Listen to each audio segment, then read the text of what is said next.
Il faut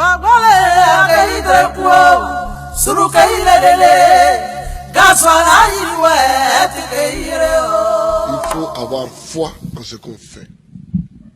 Moi, j'ai une foi en l'Afrique. C'est tout. Et je fais ce qui me semble bon pour l'Afrique. C'est ça que je fais. Le reste, c'est pas important. J'ai dit souvent à mes collaborateurs que celui qui veut être riche, il ne faut pas qu'il vienne faire la politique. Si quelqu'un fait la politique et qu'il devient riche, c'est qu'il est voleur. La politique n'est pas là pour enrichir les gens.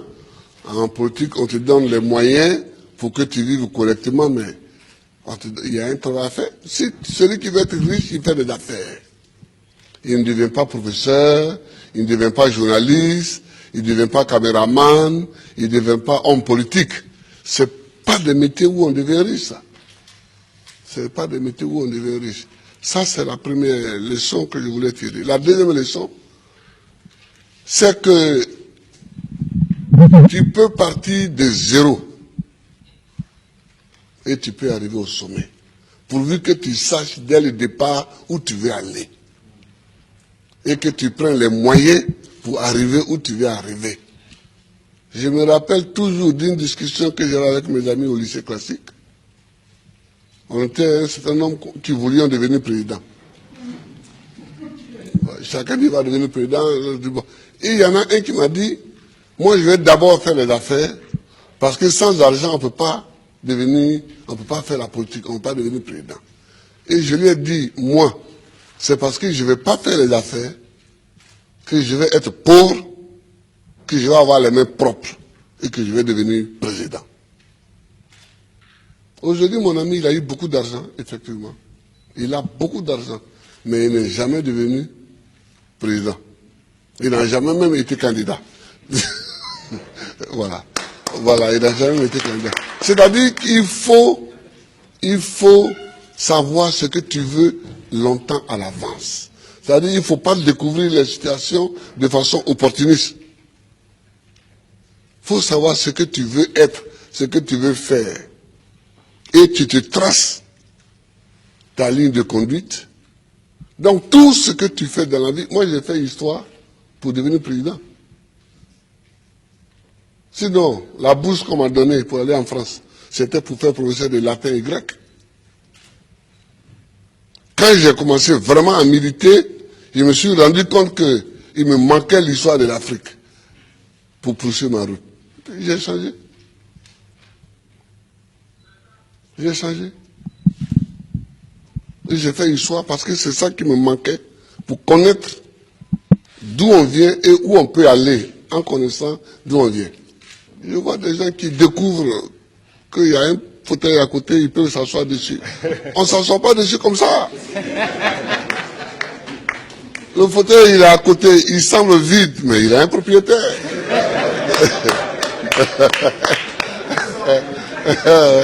Il a un propriétaire. C'est quand tu veux t'asseoir dessus que tu te rends compte qu'il a un propriétaire. Et le propriétaire, il faut savoir que le propriétaire du fauteuil présidentiel, c'est le peuple. Il faut toujours savoir ça, que c'est le peuple. Tu as beau être ce que tu es, si tu ne sais pas que c'est le peuple,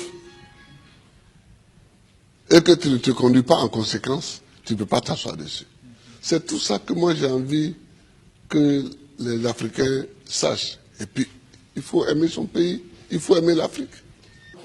Le président Laurent Gbagbo a aussi donné le sens de son combat pour l'émancipation et la dignité des Africains qui ont aussi droit, selon lui, à vivre heureux dans leur pays, qui regorge des richesses inestimables. L'Afrique est une terre qui a subi tellement d'épreuves. Je ne sais pas si dans le monde, il y en a qui ont subi autant d'épreuves que nous. Les Juifs aussi ont subi beaucoup d'épreuves. Mais nous, les Noirs africains, tout le monde s'est assis sur nous. Esclaves. Esclaves de maison. Esclaves de la traite négrière. Colonisés. Torturés culturellement. Parlant les langues des autres. Tout ça. décoloniser. Mais nous, on a des grands combats à mener.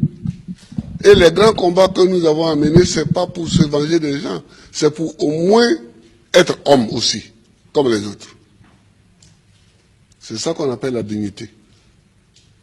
Que quand tu passes, il faut qu'on sache au moins que c'est un homme qui passe. C'est tout. C'est tout ce que nous voulons. C'est tout ce que nous recherchons. On ne cherche pas à dominer ceux qui nous ont dominés hier, à nous venger d'eux, à faire ceci. Non, non, non. On veut qu'on reconnaisse que nous sommes des hommes au même titre que les autres. Mais ça, si nous-mêmes, on ne prend pas les moyens, qu'on est toujours chez eux en train de mendier, et que les gens, même, tu vas mettre l'argent chez eux en achetant les bâtiments, et puis eux-mêmes, ils te dénoncent. Que voilà un voleur. Comment? Je vous amène l'argent, vous me dénoncez. Mais je vous amènerai rien.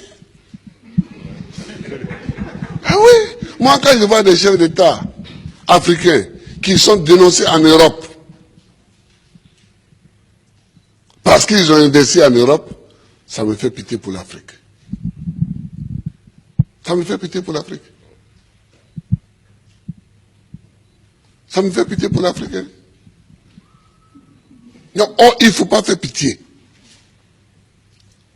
Il ne faut pas faire pitié. Quand tu passes, il faut qu'on dise que voilà un homme qui passe. C'est tout ce que nous cherchons aujourd'hui, c'est notre combat. Ça. Moi, que si je ne passe pas les vacances en Europe, mais est-ce que je ne suis pas président? Je suis président. Si je mets mon pied sur un sol européen, c'est qu'il y a une réunion à laquelle je dois participer pour que la Côte d'Ivoire gagne quelque chose. Sinon, je cherche quoi chez les autres? Je ne cherche pas quelque chose chez les autres. Si Dieu m'a mis au monde ici, c'est que dans mon environnement ici, il y a tout ce qu'il faut pour que je vive. Mon combat, c'est pour la dignité. C'est pour la dignité.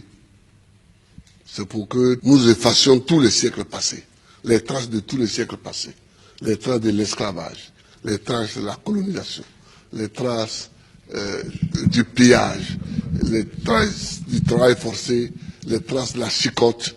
C'est pour qu'on efface tout ça.